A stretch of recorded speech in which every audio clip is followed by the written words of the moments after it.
It is Monday night once again, and we are live in the Madhouse with the Maverick Soul Hour with Tommy Mngr. I welcome all you guys. As usual, we will be talking about the week that's passed, and tonight you guys are in for a real treat. I have rock royalty in the house. That if you're any kind of person that's into rock and roll and you like the history of rock and roll, actually you're going to be able to call in tonight and ask some questions to these two gentlemen that I have sitting on the couch to my right, which are going to just blow you away. I mean, any one of them could just sit down with you and just completely mesmerize you in 20 minutes. You wouldn't even know where you were. So you know where it is on Monday night, the place to get yourself tight, right here tonight. So let me go over our week. First of all, I want to thank Gerald Abelson for coming in last week all the way down from Yazga's farm. We had a great time, great interview. She had a massive audience, incredible. I think the second biggest audience we ever had. I also want to let everybody know that the Woodstock reunion is going to be at Yazga's farm on August 16th, 17th, and 18th. 3-day concert. It's going to be about 56 bands there for 3 days. Actually, I am going to be playing there on Saturday night, I believe at 8:45. I think that's the slot we got, which is prime time Saturday night. And I am going to be joined by the one and only, excuse me, Joplin's Pearl with Amber Ferrari, who I cannot wait to see how she blows the crowd away up at Yazga's farm, because anybody that knows Amber and has seen her, she will amaze these people, and I can't wait. I am so chopping at the bit to get up there to show her off, because she is just phenomenal, and it'll be an honor for me to do a couple songs with them, and I'm really looking forward to it. Also, speaking about Amber, if everybody on the island, or if you're even in the area, October 5th, the Patchogue Theater, Amber Ferrari with Joplin's Pearl. And like I say, she always has some surprises. We're going to have Richie Cannata is going to be there from Billy Joel. There's going to be, Amber's got a few surprises up her sleeve, which if you know her, she always pulls out some good stuff. Actually, I'll be doing a tune with them, which I've done in the last couple shows with her. It seems to be working out. I guess so she wouldn't ask me to come back, so I'm looking forward to that. And but I want to just tell you, get your tickets early, because this girl is just killed. The whole band, I mean, everybody, Donna, Chris, Yaz, Jim, everybody is just an amazing musician, great band. You want a night out to go back in time, come to the Patchogue Theater on October 5th. Great show. Don't miss it. Get your tickets early, because they're selling already very quickly. And I also, on a sad note, I want to just talk for a second about a very dear friend of us here at Madhouse. We know, all you guys in the music world out there know him as Guitar George, George Fedden. Unfortunately, his son was killed in a car accident last week, and we send our deepest sympathy and prayers for his strength and his family's strength to get through it. We were at the wake on Saturday night. There was 1,000 people there. It was beyond belief. And like I told George, I don't know if you're watching, George, but there's nothing anyone can say. But boy, it sure had to feel good to be loved by so many people, because I'll tell you that there was a lot of love in that room, and we all just send our deepest sorrows, regrets, and we will pray for you. I've said prayers for you today, just to give you strength to get through what you have to get through, because no one can ever imagine. I mean, the people that have lost children can imagine it, but no one else could possibly imagine it. So, George, we love you. You are family here at Madhouse, and there's nothing more I can really say. We're very sorry, very sorry. And then my last thing of the day is I actually wrote this on my Facebook page, that I was actually totally overwhelmed by the birthday wishes, which I didn't even want anyone to know it was my birthday, because I didn't do no cake. My birthdays are done. I have no more birthdays. So next year, don't even bother. But I was overwhelmed by the love and the kindness and the caring. I think I had, it was incredible, the amount of people that wished me happy birthday. So I thank you all. I couldn't possibly answer you all back, but I tried as many as I can. My computer's down, so I was doing it on the phone. But thank you very much. It was very touching and very caring. And actually, so many of you said, I never saw so much love on one page in my life. And it really felt good because then, at least it says I'm doing something good. So, all right. Well, enough of that nonsense. We got another year before another birthday, and I'm done. Remember, I'm done with birthdays. So I'm looking forward to Yazga's Farm. I'm looking forward to October 5th with the Patchogue Theater with Amber. But I'm really, really looking forward to the show we got for you tonight. And I have two royal rock legends behind the scenes in the house tonight. And I'm also going to tell you right now, I might as well, right, Arnie? Right. I can let it out. Right. Ladies and gentlemen, biggest news, incredible news. Next week, right here, you see where I'm pointing? Right here in the Madhouse studio, the Maverick Soul Hour, 10 years after is going to be here right in the Madhouse. Now, does it get any better than that? And the following night, they'll be at Westbury Music Fair. And the day before that, they'll be at Yonkers Raceway. So, God, I'm even holding off on my vacation to do this show with them because one of my favorite moments of Woodstock, 10 years after. So we're going to take a quick message. We'll be right back. Hang in there. Get ready for a hot one. And if you want to call in, there'll be a number up to ask these gentlemen some questions. So I'm looking forward to a good show. So we'll be right back.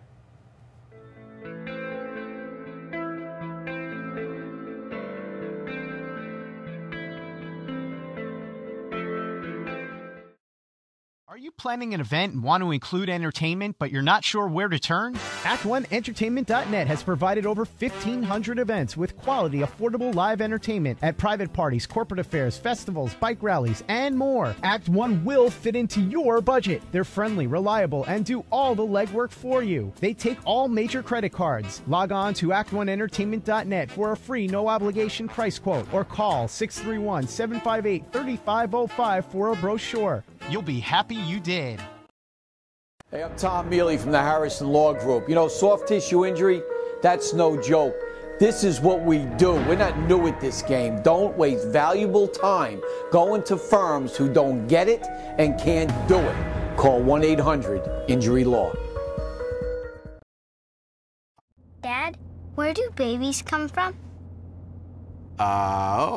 Well, there's that big, shiny rocket ship. That's right, it's filled with babies of all kinds. And when the shiny rocket ship penetrates, Mommy and Dad goes, and when the time is just right, there's a space launch. All systems go. Babies of all kinds, released all over the place. Yeah, Africa. Mommy's Babylandia. That's right, it's filled with babies.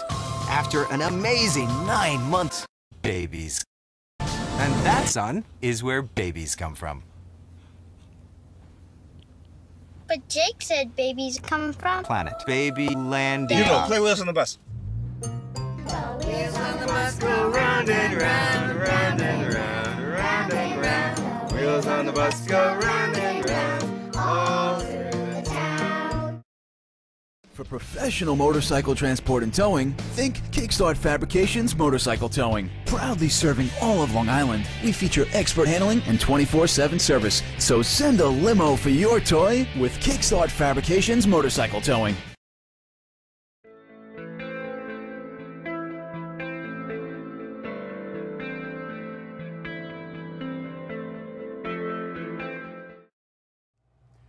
We are back in the Madhouse with the Maverick Soul. And ladies and gentlemen, what a show we have for you tonight. I'm telling you, we're all going to get a lesson in some rock and roll tonight. To my right over here, I have two major players in the rock and roll world. I have Mr. Neville Chesters, who was the road manager for Jimi Hendrix, Cream, and The Who. He worked with the Beatles on the Sgt. Pepper's album. He's worked with James Taylor, Emerson, Lake and Palmer, Led Zeppelin, you name it, he's been there. He even brought his diary that he has never even read. What year is that from, Neville? 68. From 1968, traveling with these and I bet you we don't small-name people and he's got every day in there, and he's never read it. We actually had a barbecue a week ago, and he brought it over, and I was just thumbing through it, and I'm like, oh, well, Jimmy and I went out for lunch or whatever. It's mind-boggling. It's the Hendrix. And to the left of him, I have Mr. Arnie Goodman. He is the manager of 10 Years After, who are now currently on tour and is going to be in the Madhouse next Monday. And also, if Vicky, we could get a shot of this, Arnie is a co-owner of this magazine called Mngr. And it is, I urge you to pick it up. It's a great, great magazine. You're talking about people who really know what music's about, not just people putting out a magazine. These guys know what they're talking about. They've lived it. They know it, believe me. So if you get it, pick it up, Mngr. And my main man is on the cover, Joe Bonamassa with Stephen Stills. Pretty good. So let's start with Mr. Arnie. Arnie, how are you, buddy? Great. It's so great to have you. I've been waiting a long time to get you in here. I know I would be silly not to go back. I know we want to be in more current times, but I do have to go back because I was at Woodstock, and I always said I had 4 prominent moments at Woodstock, and one was Santana's Soul Sacrifice. One was Sly, Take You Higher, Joe Cock, A Little Help from My Friends, and 10 Years After, Going Home. So I do have a thing with 10 Years After, and it is such an honor to have you here. And I know they are currently on tour, and I actually am looking at their tour. I cannot believe how strong of a tour they have. And my God, I mean, they're not young guys, and this is a tough tour for young guys. Right. Yeah. So what's how are they doing with it? Well, the tour's going good. It's a 4-piece. It's got 4 bands on. It's got Canned Heat opening up, Rick Derringer, Pat Travers, and Edgar Winter. And it's called, the tour's name is the Rock and Blues Tour. And this is the first extensive tour that 10 Years After has probably made in America in a couple of decades. Yeah. So, I mean, and, the good part about it is, is that they're all up for play in the States, and the band's a well-oiled machine at this point. They are. I mean, they were. I saw them in 2010 at the or 2009 at the 40th reunion at Woodstock, and I'll tell you, man, they just blew everybody away. They're incredible. I mean, the bass player is a show on his own, But I want to just so we can let you guys know, because I know. Let's bring you up to date here. I believe the next show is the 7th in Minneapolis. Right. And then they have a show in St. Charles. St. Charles is virtually Chicago. Those are both right. Chicago. Those next 2 dates are basically Chicago dates. Right. That's on the 8th and the 9th. And one is at the Arcadia Theater, and one is at the Country Club Hills Theater. Right. And then we go to Detroit. And I got to just do this, Arnie, because we have a massive following in Detroit. We have an army in Detroit. So, guys, Laura, get your friends together, and they're going to be there on the 10th at Freedom Hill in Detroit. And Arnie was just telling me before the show, that's going to be like the biggest show that they're going to the Detroit show will be the #1 show on the whole tour for a lot of reasons. Number one, the band has been playing the Blues Fest International. That's the one place they've appeared, which is basically a Detroit show. Right. And the following has been massive for that. And plus, the promoter in Detroit is giving them a time to play a full set. That's great. And that's the big key. When you play multiple band Yeah. shows, you Yeah. sometimes You just have get the teased. time. But the thing is, the Detroit promoter at Freedom Hall understands really what time it is. Yeah, that's great. And you guys are in for a big treat in Detroit. And then after Detroit, they're coming up by us. We're going to be at Yonkers on Sunday, the 11th. Right? Right. And then they're going to come in the Madhouse on Monday, the 12th. Right. And then Westbury Music Fair. And I urge all of the Long Island people, the city people, come on, if there's still tickets left. I mean, where do you got Rick Derringer, you got Canned Heat, you got 10 Years After. I mean, God almighty, where can you go and see that lineup? And Edgar Winter, right? Yeah. And Edgar Winter, who, by the way, I must tell you, I've seen Ringo's show every year he's had it, and Edgar steals the show every year. Edgar's great. One of the interesting things is the last show of the tour is going to be the 26th at the Iridium in New York City. Oh, yeah, I see that. And on that show, they're going to be inducted into the Blues Rock Hall of Fame at that show, and there'll be some surprise guests, some major surprise guests. Oh, let me mark that one down. It's just 10 years after themselves. And another show that should actually be pointed out for people that are really big 10 years after fans is the show in in Connecticut or Norfolk on the 20th. Oh, I see, yeah. Is 10 years after by themselves.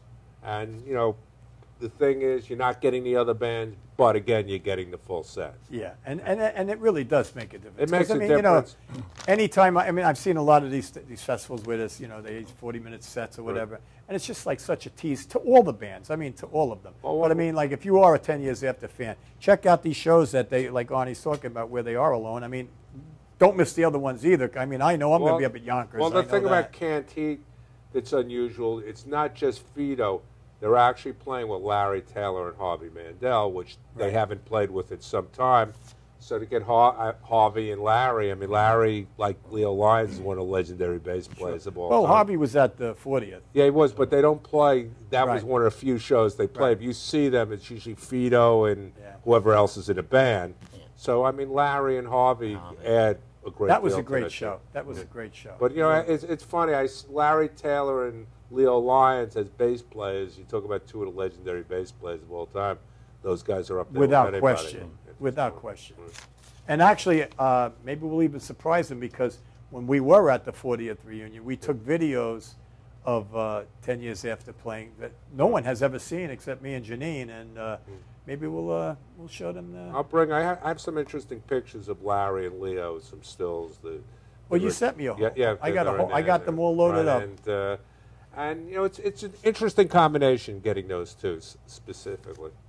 Well, if you don't mind, for you younger audience people, if you don't know, or if you're really not sure who 10 Years After is, let's roll a little part of. I'm not going to show the clip because it's a 10-minute clip, and I don't want to take up their time, because these guys, we haven't even scratched anything yet. So, Janine, can we run a little bit of 10 Years After at Woodstock?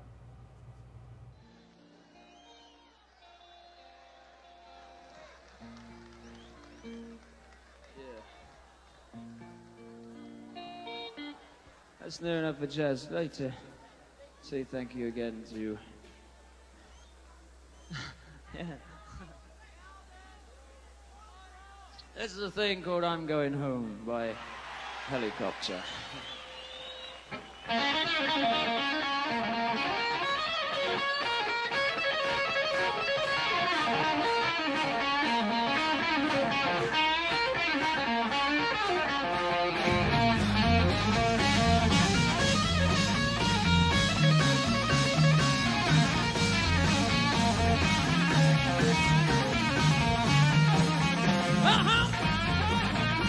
Baby, go home, my baby, go home, my baby,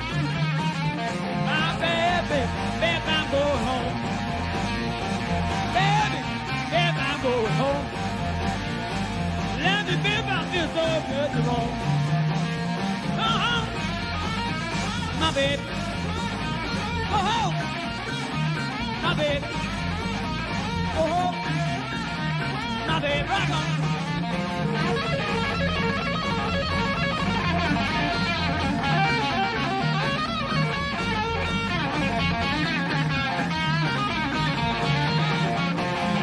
My baby, sing my baby loud. My baby loud. And the baby, I feel so good tonight. Oh, oh, she's my baby. I go home, darling. She my baby. Oh, baby, hunt you, she my wife. I want to tell me, baby, where it gets rolling down. Tell me, baby, where it gets rolling down. Ooh, baby, gonna have more fun. Baby, you don't go. Baby, you don't go. Baby, you don't go. Baby, you don't go. Baby, you don't go. Man, you hate me so. I love my baby with red dress on. I I left my baby with the red dress on. I'm gonna shake it all out, darling. I'm gonna have more fun. Yeah, with baby,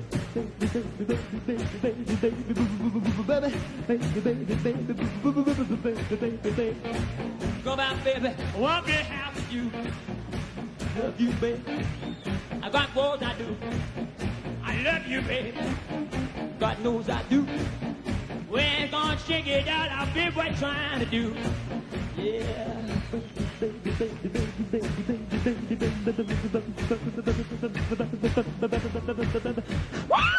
Oh, baby, I love that way you walk. Yeah. Want more money? Too far to show. Need to get rid of that. Go, go. Step on my blue suede shoe. Make it do the family off my blue suede shoe.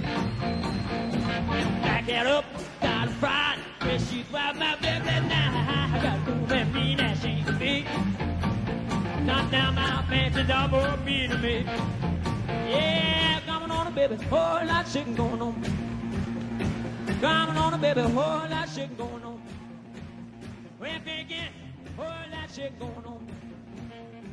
Well, that was a little tease for you. And like I said, you know, I had 4 prominent moments at Woodstock, and that was one of them. Amazing band. I can't wait to have these guys in here. I've been a fan basically my whole adult life, so I can't wait. I can't wait to go over and see them at Yonkers either. I'm really looking forward to that. Well, one of the beauties about the band is, you know, we've all seen bands from yesteryear. Some of the days you'll have them sitting down. They'll be doing acoustic versions.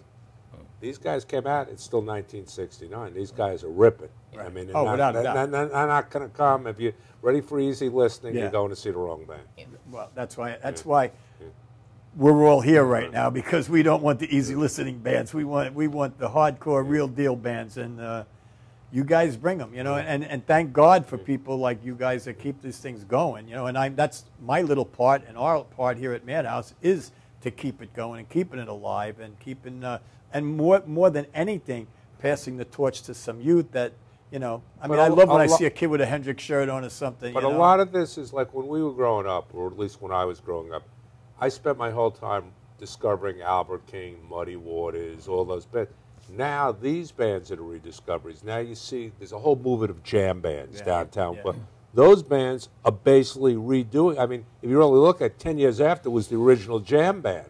And if you could take a band like the Allman Brothers have been rediscovered, and man, a lot of the bands from that period are now being discovered by a whole full new generation of people because they're going looking where these songs came from. Well, I think a lot has to do too, and as silly as it might seem, how people our age always say, "Oh, the kids are home sitting doing that," but like Guitar Hero and all that crap, it really did bring them back to like, wow, you know, Jimi Hendrix and you know. Yeah. It did open up some new doors and minds. It opened up their minds a little bit. Like, hey, man, I'd like to play that guitar like that. You know? But I think also a big part of it is that a lot of people, there are generations of musicians that'll pick up on this quicker, and they'll pick up on a song that the average person doesn't go. And you know, the musicians have been able to carry the torch, and a big part has been that whole jam band movement. Suddenly, you get bands that are playing stuff of the guys in their 20s and 30s playing music from bands way before they were born. And as I feel, and I'm sure you would have almost, I think we're a year apart, but you know, like where it actually did start at Monterey, which you were at Monterey, Neville, with you were with the Who, right? Yes. At Monterey, because I know you were Hendrix too, but you know. It really, that's where the folk, it was up, you know, it was that folk stuff, soft, you know, Joan Baez, and believe me, that stuff was great. But, you know, I know the mamas and papas after Monterey went, what are we going to do now? It's over, you know, we're done, you know, and they were. Because Monterey was an experiment. Yeah. Which, as we now know, went, you know, exploded.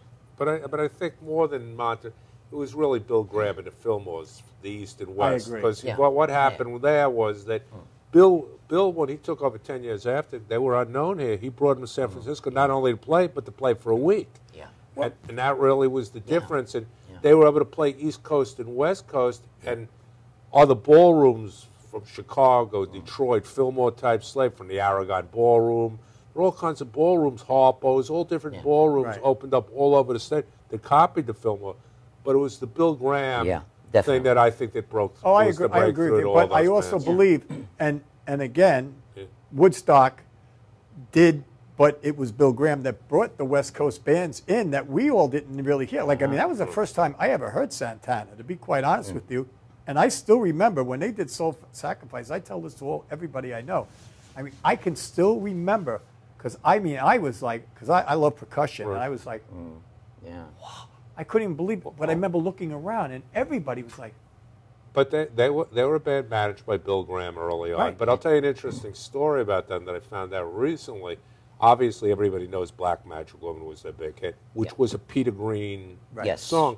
And I had the opportunity to work with Peter Green. Oh, really? And Peter, at the time, whenever Peter, even late years, came to San Francisco, Carlos would be their big supporter. And I was always under the impression that it was Peter that came up with the Black Magic Woman idea. He was a genius. But it wasn't. It was Greg Raleigh that came up with the idea. Raleigh was telling me that they bought the record, and they were playing the song in soundcheck for 8 months before they actually got Carlos to do the song. So, you know, even though obviously his name brought the song way out, but it was Greg and those guys buying that record and picking up on it, and that's how it came about becoming a Santana classic. Very interesting, very interesting. You say about Bill Graham, I mean, we did nearly a week with The Who right before Monterey at Fillmore. And then afterwards, we did half a week at Fillmore, and moved down the road to Winterlands with Jimmy. So, you know, I mean, actually, that lineup was something else. But all of those festivals, Monterey, Woodstock, I mean, Woodstock was a product of Bill Graham. Matter of fact, at the end, they wanted Bill to get involved, and he was involved to an extent. But if the Fillmore didn't happen, I don't think there ever would have been a Woodstock. Now, like, you know, I know Arnie Kornfeld, and I've spoken to him 1,000 times. Great guy. And he still says, you know, Bill Graham still says, you still guys, I never could top you. I could never top you, you know. But I think in the big picture, he did. But also, a lot of those bands, you got to realize, you had the Frank Barcelona as the big agent. They had to go to Bill Graham to even get those bands because they knew, hey, if Bill got pissed and they didn't play the Fillmore, they were out of business. So, I mean, but there was more, I mean, I just think the idea of what Bill was doing, they looked at it when they were doing Woodstock and said, let's do a bigger version. But they basically, those were, you got to remember, people don't understand. Who, Sly, 10 years after, Santana, Crosby, Stills, and that. These were not, they were not known bands. For some of these bands, it was the first, especially on the East Coast. It was the first, any place. I mean, I think it was Crosby, Stills, Nash and Young's second gig or something and like the that. first one was like in a bar or something. Santana, I don't even think the first record was out at that point. That's what I'm saying. I mean, people don't look at them as iconic bands, but they were not iconic bands at that period of time. That's what I'm talking about. I mean, I never even heard of Santana when I went to Woodstock. And, you know, the interesting thing, one of the headline bands was supposed to be the Jeff Beck Band, and they broke up the week before. Because people don't realize there was a festival in New England. There were a lot of other festivals around the country, very similar lineups to Woodstock, but they just didn't have the movies. Well, a lot of interesting stories are big bands for what reasons they didn't go. Like, I mean, I think the Fudge was invited, and I think they shot a movie or something instead. They made a terrible choice. Well, and there were bands that didn't want to get filmed. I mean, that was the other thing about it. You know, Joni Mitchell couldn't get to the place. You know, so many stories. But I don't think they knew how big Woodstock was going to be. Knew. But it was supposed to be 40,000 people. But it wasn't. It was if without the movie, Woodstock would have been an afterthought. It was the movie because there was a festival in Miami. There was a thing in New England, virtually with very similar lineups, almost exact lineups. They didn't have the movie. That movie. Well, you got to. I tell you, you got to give all that credit to Arnie Kornfeld. I will say that he was the guy at the last minute signed that deal. Well, that financed whatever they had of Woodstock. No, but they were not going to film that, and it was a very low budget. It was extremely low budget. I mean, but that bailed them out. And it made those bands live on forever. I mean, without that movie, it was sad they had to sell out their rights for that movie. Well, the whole thing is, I don't think anybody at the time when I was doing #1 realized the impact Oh, of it. no, without And they had to sell out the rights because they were going to go bankrupt. I mean, That's right. So I mean, it was a choice between That's going right. bankrupt Exactly. and giving it up. So, I mean, Exactly. There was one festival before all the festivals, and that was the Reading Jazz Festival the Reading, in England. right. Yeah. Well, there was also Isle of Wight. Was I mean, at the No, same I'm going back to the early 60s. I mean, but it was called. Well, there was Jazz, although the most famous the folk ones. No, there was one festival, the Bath Festival. What was the guy that did Bath? Had an unbelievable. Stones did it this year. No, but the original Bath was before. It was Zeppelin. It was 10 years after. It was Mayall with Mick Taylor. I have the poster from it. It was a lineup that could have given Woodstock a run for its money. Yeah, that's for sure. I'm trying to think of the thing with the hill. Glastonbury. Glastonbury came later. Glastonbury was considerably later. Yeah. But I mean, there were a lot of great festivals. But all I could say, as we could see with TV, film, video, is the biggest key to the whole it's a shame that it just can't really happen. It just doesn't seem like it can happen. And it's the people why it can't happen. It's not the bands, it's the people. No, well, yeah, but now it's all festivals. I don't know if you've noticed. So there are some tremendous festivals across America. Smaller. Yeah. They're not 500,000. They're not going to be as big. A lot of things. The music was just getting ready to break. Yeah. And there were a lot of elements that made that happen. And the biggest thing, it wasn't big business now. You get bands that won major guarantees that you never heard of, that they financially they couldn't even afford to put on a festival. Here's the only thing I got from Woodstock right here. Well, I actually got I went under the stage and took a bag of rocks from underneath the stage in 1969. Well, at least it rocks. And that's where I get my mojo from right there. It was it was an unbelievable experience, but it was a certain time that made the whole thing happen. I define Woodstock. I don't think there's the a better last way of to it, define Woodstock as the word gathering, because it just became a gathering. Yeah. It wasn't supposed to be. It was supposed to be 40 to 50,000. Done.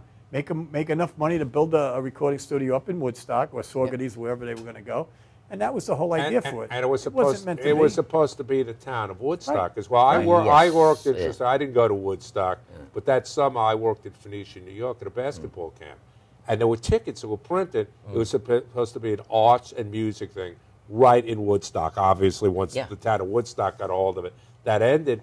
But it certainly, I don't think when they started, they envisioned it being what it ultimately became. No way. No, I mean, literally at the last minute, what's his name? The governor brings in the National Guard. Right. Oh, there's so on many 5 stories. minutes notice. There's so many stories. We're going to take a quick break. And listen, guys, you guys have any questions for these two gentlemen? Do we have a phone number we can put up there, Janine, that they can call in and ask these gentlemen a question? Because I'm sure they're probably the only two guys that can. 917. Okay, so we're going to take a break. The number is up on the TV right now. So when we come back, for my slower friends, write that down or click back and go backwards if you were doing something that maybe might slow you down. Yes, slow you down. Yeah. But we'll be back after these words. We'll come right back with these two fine gentlemen. Thank you.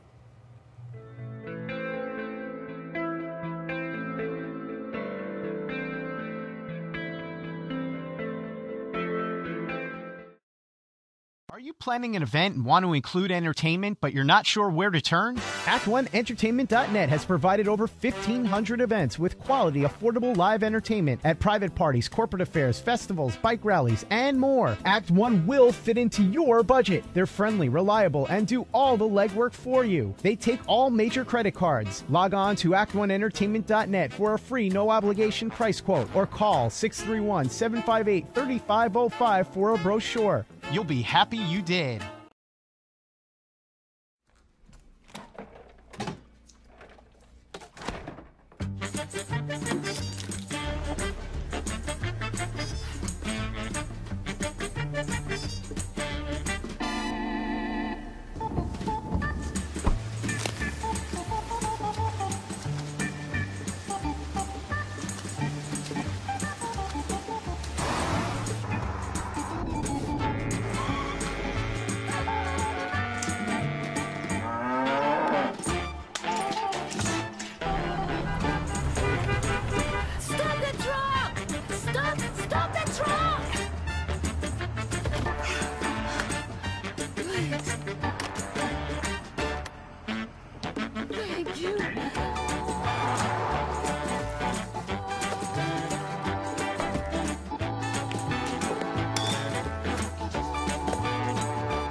Welcome to Formula Auto Wash, where every day is a great day for a car wash. Open 7 days a week from 8 a.m. to 5:30 p.m. Sundays 8 a.m. to 4 p.m. Detailing packages for every budget, starting out at $29.99. 100% hand wash and detail centre. Hot hair and microfiber brushes and mitts. Proudly using Ecolab Blue Coral soaps and waxes. Formula Auto Wash has served the community for over 30 years. Senior discounts all day, every day. Ladies' Day Wednesday, $3 off any wash. Early bird discount Monday through Thursday till 9:30 a.m.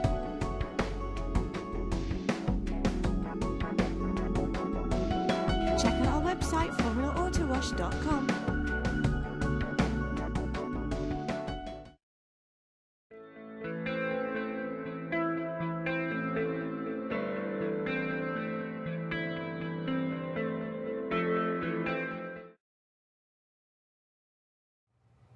We are back with the Maverick Soul, and I am with some very, very prominent gentlemen here. Mr. Neville Chesters, road manager, Jimi Hendrix, Cream, and The Who. Mr. Arnie Goodman, manager, current manager of 10 Years After, who is out on tour as we speak. And it's such a pleasure to have these gentlemen here. And we were just talking in between on the break, and Arnie, it was a big blow. I mean, not that Alvin was with the band at the time, right? But when we lost him, it was a tremendous blow. I had the opportunity. I did Alvin's records through the '90s. I owned the Viceroy label, so I had the experience. I had a very close relationship with Alvin through the years. But what happened was that Alvin wanted to go in one direction, the band wanted to go in another direction, and there were periodically over the years there were shows that Alvin did do with 10 Years After. But Alvin wanted to pull back his tour, and Leo Lyons, the bass player, lives in Nashville. I love him. Love him. And he's a guy, Leo's a guy that always wanted to play. I mean, he was even out with Scott Holt for a while. I mean, he was out playing with various people. Yeah. He's a guy that loves to play. And they were talking about for years to do 10 Years After. Obviously, Alvin was considered, but about 10 years ago, a guitar player named Joe Gooch turned up. It was interesting, a contemporary of Leo's son, Tom. Great player. And I've had the opportunity. I mean, I've worked with the Peter Greens, the Kim Simmons, the Mick Taylors, the Vince Converse, the guys coming up, and you could see, but Joe Gooch is as good as anybody. And the thing about it is he's keeping that same energy level.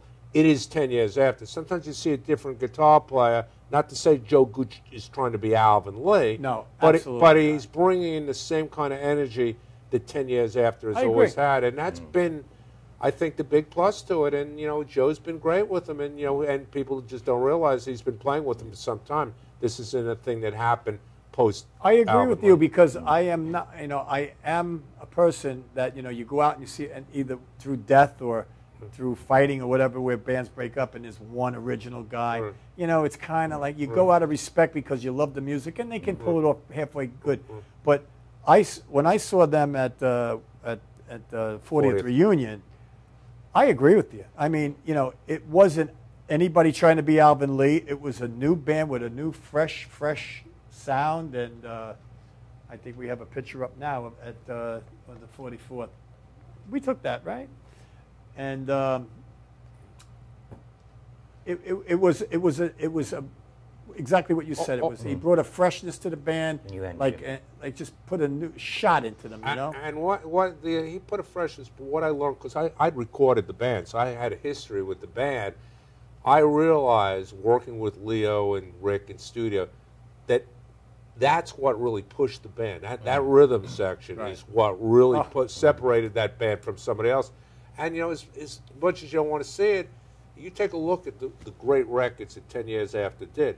Alvin did solo records, a lot of solo, and I worked on. It was if you go back, it was the 10 Years After records, and that rhythm section I had as big a part of pushing the band to its greatness as anything that was out there. It's the chemistry. It's just the chemistry that when and those molecules get together, and it's right. It's right because a lot of bands, if you separate them, they're really not that good. But boy, when you put them together.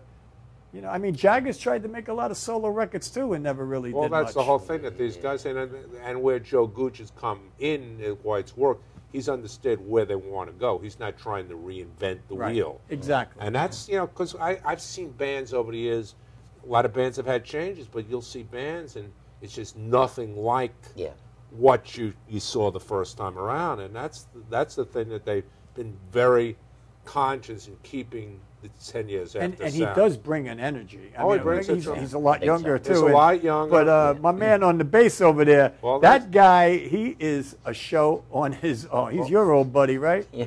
Well, Leo guys. Leo is amazing. He's amazing. He's a show within himself. He is. I mean, I couldn't take my eyes off him. I mean, the guy is just an outright performer, leaves it all on the stage, but it's a fun thing. You know, it's not like he's just fun. You know, he's so good. He's so good. And one of the things we'll do next week for the show listeners is that, you know, either Westbury or one of the shows, it'd be fun, a few listeners that want to meet Leo and some of the guys, we could arrange that at the show of people that want to come. Yeah, definitely. That would be worth it, Because the other thing we were talking about this on the ride here is that sometimes you work with bands of all types.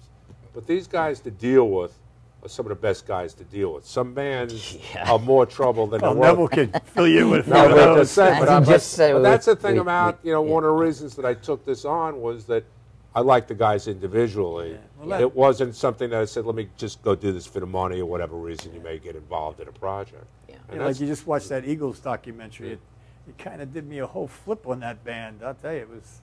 There are bands that I've gone into that, you know, you look forward to do work, and then you get, you know, 2 minutes of it, and you realize where the problems lie, unfortunately. Why it doesn't happen. Well, you had your full of those, right? Yeah, I've been involved with a few. Yeah. I guess you broke up a few fights in your day with Keith Moon and Pete. And yeah, I want. The interesting thing is, over the years, knowing Neville a long time, anytime I ever had a guitar player in town, it didn't matter who it was, the first person I figured, they have to meet Neville. Yeah.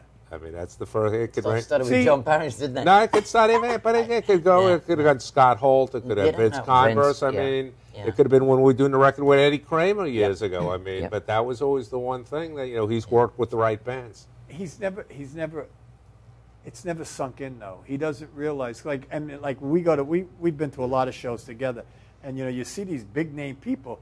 They can't wait to get to him. It's not where he's got to go. They can't wait to get to him. The guy's an icon. I mean, he truly is. He's just got to understand that. Well, but when you work for a band, it's different. I mean, the idea is that the band has to get there. The stuff's got to be working, set up, and ready. I mean, I like to see people entertained. There's nothing more than I like to be kneeling at the side of the stage. Everything's working. The band's doing good. Well, that was your job. Yeah. But what you need to know now, and we talk. I mean, Neville and I talk. We're out all the time together. Plus, we talk on the phone probably at least every other day. Yeah. And you know, I go out do my walk in the morning. I'll call him. We talk all the time, and I constantly got to tell him, Neville, you got to realize you're Neville Chesters. You know, you've worked with all of these. Forget it. It just doesn't get any bigger, and you have to accept it and just you know. But it's also, you get guys over the years, I'll get guys' resumes, say, I work with this band, that band. They might have worked with a band, but it was not in a place that they had any impact on the bands. Right. And that's the difference between Neville, the bands that he worked with, he had some impact on, and that's the main difference. When you're the first guy to ever handle a 100-watt Marshall, I mean, you know. I went to pick only one guy can be that guy. Yeah, I got to go and change their Marshall book. And it didn't help the back out, right?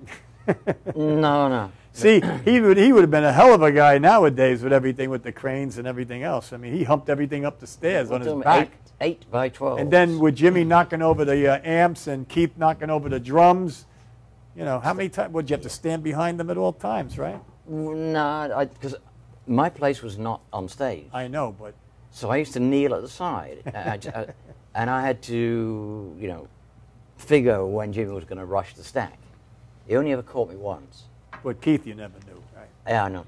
Keith was a loose cannon. There's a book about Keith, and there's my stuff in, and Tony Fletcher specialised on Keith. And we do want to send thank you again for setting us up with the Who that day. What a special day that was. But it was good. Wasn't good that great? fun, wasn't it? Yeah. Wasn't that great? Though? I'm glad. I'm glad you went. It was. And you enjoyed it. Yeah. Wonderful. Yeah. Wonderful. So Arnie, going back to the tour. Right.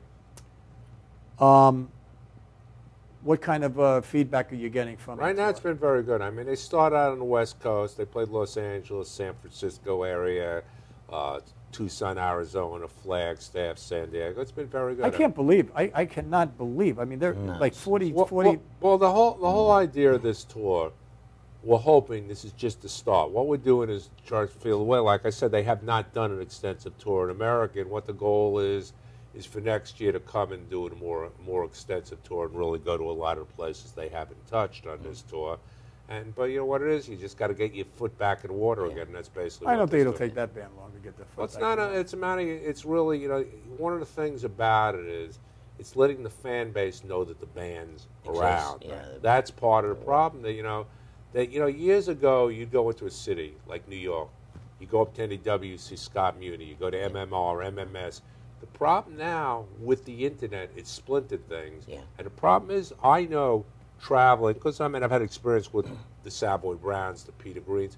One of the really disappointing things, you'll be playing a city, eating breakfast the next day, and you run into somebody and say, well, this band was in town. They didn't know. And one of the really big problems now is it's harder to get the people out for the shows. Question. And one of the things we were saying earlier, the lack of record stores, because the record stores, the independent record stores, were one of the biggest ways to get out the word. Because I mean, I'd go into the Village and say the Disco File or any of the great records. Well, you had Zigzag, right? Well, yeah, I had Zigzag Records. But even as a fan, I'm not talking about as a thing, is that I'd go into record stores and pick up the conversation about bands that would come in. And I can remember times when these bands came around the first time. Yes. I found out more information having people just chatting about the I bands. used to love to go to Tower or any place, Sam Goody's, whatever it was, and not even just go in because you wanted to talk about it with people, and you learned a little from this guy, you learned a little from that guy. Hey, what's hot, what's not, And you're right. It's like the mom and pop stores are gone. Well, it's part of our culture gone. Well, there was a store called Disco File Records. It was in Greenwich Village. It was an import store. Most of the great bands will come from Brent.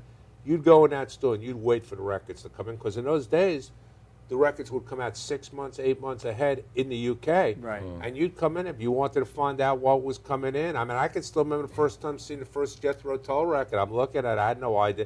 I bought the record because it had an interesting cover. I'll check, but that store was an adventure. Yeah. And that was the beauty about going agree. in. And one of the things, the internet has a lot of pluses. But the one thing it doesn't have is that human connection. Yeah, of totally. times. Well, the world has lost a human connection. I mean, now these kids, they text. The guy's sitting 2 feet away and they text each. I just took a breath. Oh, geez, I just took one too. It's not even a conversation anymore. Well, one of my dearest friends, of a person I look forward to, musician. I was in another store called Gramophone Records. It was a store that had just cutouts and cheap records. And one of the guys that I met Lonesome Dave Peverett in a record store. He was a tremendous record collector. And I'm looking at the records, and he went up to me and said, "You're going to buy this Nappy Brown record?" And I said, "Hey, you want it?" And that was my introduction to him in a record store, because in those days, it's 1968. You just didn't walk backstage and say, "Here I am." Well, it was a hip thing to hang out in a record store. But the thing was, you can meet, walking around Greenwich Village at that time. Oh, yeah. Between it was just an unbelievable experience, and that was the beauty about it. And that's the one thing I just think it's like coming to this show. You could do the show on the telephone, but it's not the same as being at the thing. Neville knows the story. I mean, I was 15 years old, and my friend's father, I won't say what he did for a living or whatever because he's passed now, but he was a very influential fellow. Let's leave it at that. And we were riding. He took us into the city. We were down in the Bowery buying some school clothes, because he'd say, "Give that to the kid for a quarter," and a safari jacket or whatever. And then on the way back, he's like, "We got to stop at this place. My partner's son is opening up a club," and it was called at the time called The Generation, but they were still building it. It was the first time I ever saw a man with a ponytail. That's how long ago it was. And I was like, I couldn't believe it. So we helped him carry wood in and stuff, and You know, the guy said, "Hey, Jimmy, you know, when I open, bring the kids back in." Right. So when we went back, we sat at his table, Right. and Janice Ian had just come out with Society's Child. Right. Mm-hmm. She was at the table, and I'm sitting there, and I'll just never forget. I can still hear it. The guy going, "Oh, here comes Hendrix," and I'm like, "What?" And here comes Hendrix, and where does he sit? Right across from me. So I sat with Hendrix for 4 hours, and Generation later became Electric Ladyland. Oh, It's right. still Yeah. Electric Ladyland to this day. Oh, right. So it was the greatest 4 hours of my life. And then he jumped up on stage and jammed with Buddy Guy. Yes. But you see, that was the thing about that period. It was very open. You know, like you see a show, you were able to go to places. It could be clubs. Electric Circus, Purple Onion. Then there was a club uptown, Kununganos, that was on 7th in Amsterdam.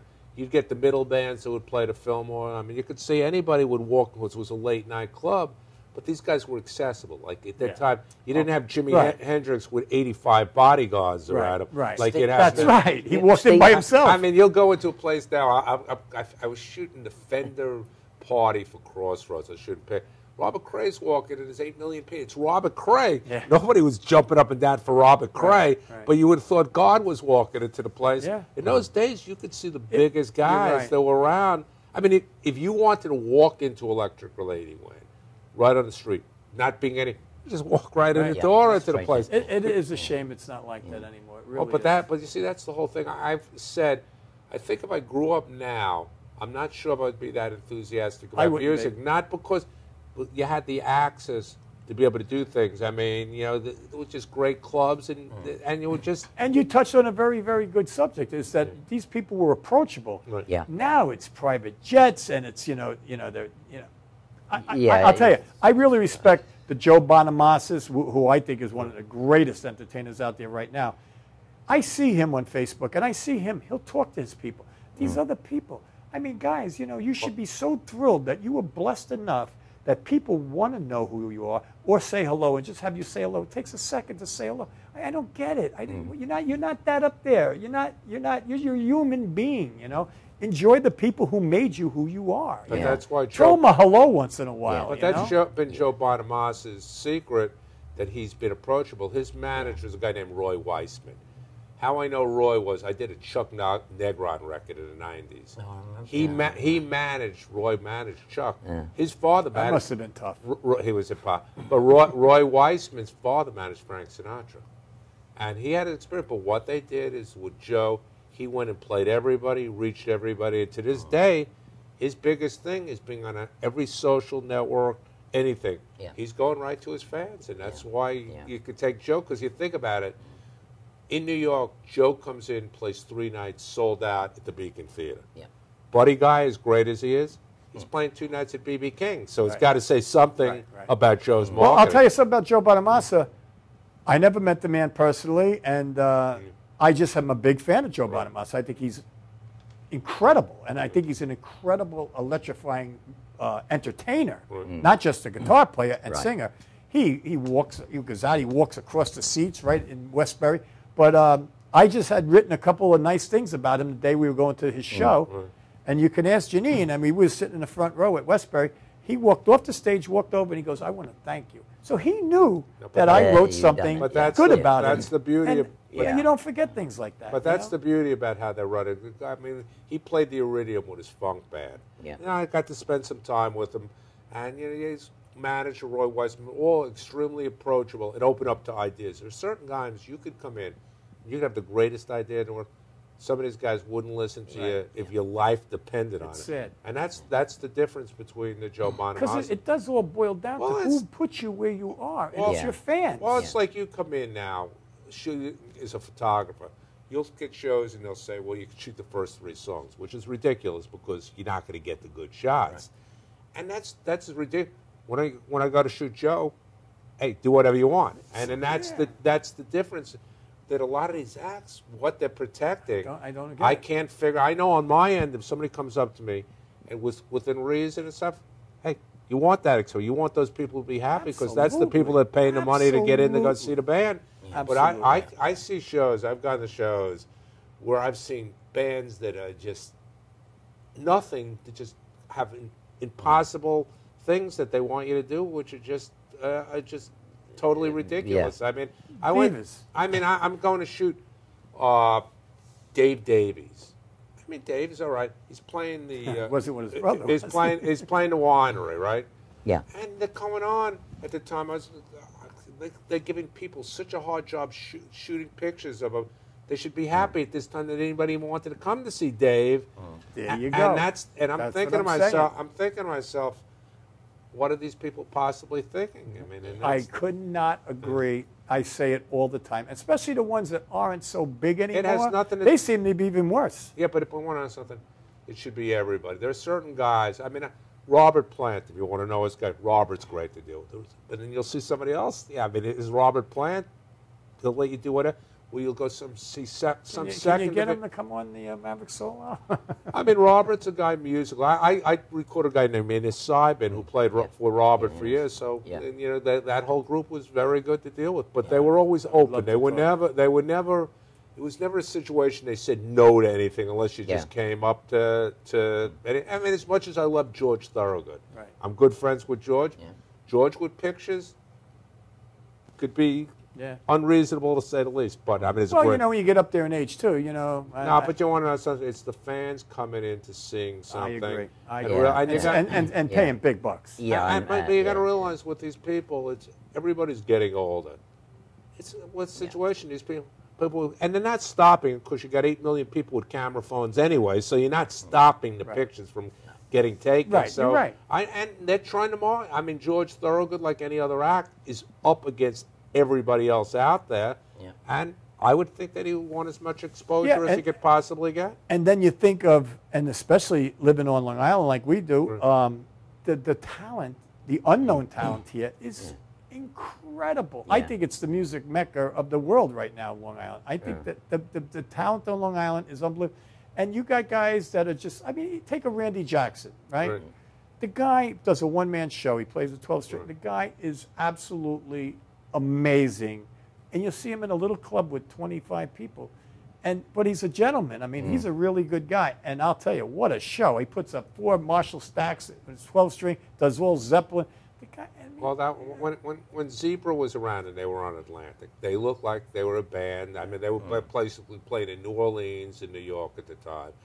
They looked like a band that were going to be a breakout band, and for one reason or another, you know, it's hard to put a finger on why. It is. It is. Well, we only got a couple minutes left, so Arnie, I can't even possibly thank you enough. So if there's anything you want to say to, first of all, I want to thank Arnie so much for setting me up with bringing in 10 Years After next Monday night right here live in the Madhouse. I can't even believe it. I'm like going out of my mind with that one. Mr. Neville Chesters, I mean, what is there to say? Everybody knows Neville. Always a pleasure, Neville. I live we'll on the have you couch anytime you want. But Arnie, is there anything you want to say as we close? The main thing is, it's a pleasure being on the show. Keep supporting the music, and hopefully 10 years after doesn't disappoint any of your fans. That's all I can say. Never. We don't have fans. We have friends. That's all. We're into just keeping the music alive and passing the torch to the.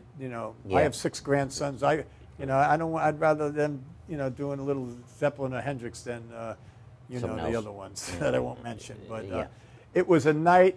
Tonight was such a special night. I'd love to have you come back too, Arnie, because I think we could go on and on and on. But are you going to come down with us next week? Yeah, I'll be getting them down. So next week, right here in the Madhouse with the Maverick Soul, 10 Years After. And listen, don't forget, like I said,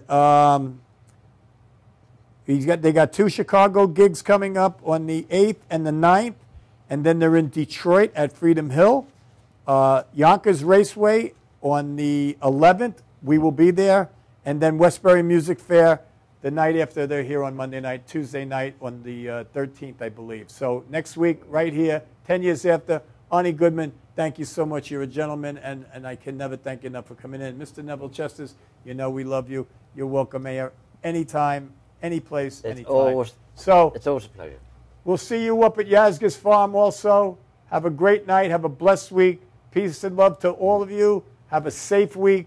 We love you, and my guests were wonderful.